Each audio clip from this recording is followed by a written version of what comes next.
10 years ago, we're now mourning the anniversary of the Great Crash. If you remember the way the Great Crash in Wall Street and in the City of London and elsewhere was reported, it was reported as the crooked banks.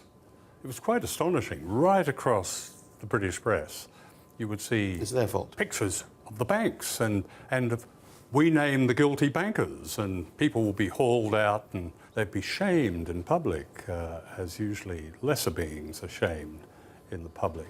In the trade unionists. Usually trade, well, and others. But so that lasted, I calculated, for just under a year, about 9 months. And then it changed. It wasn't the debt, the crooked banks.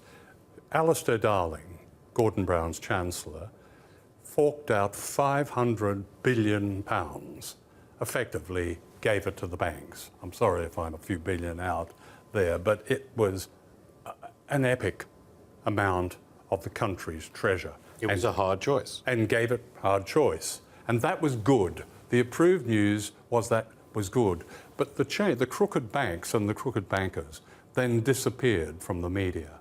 Instead, a word that was just lying in the dictionary, being used from time to time during the Second World War, austerity, was hauled out, and we now have something called austerity. And austerity means that all the civilized premises of life in this country have to be attacked, have to be undermined. The hospitals have to be starved of funds. The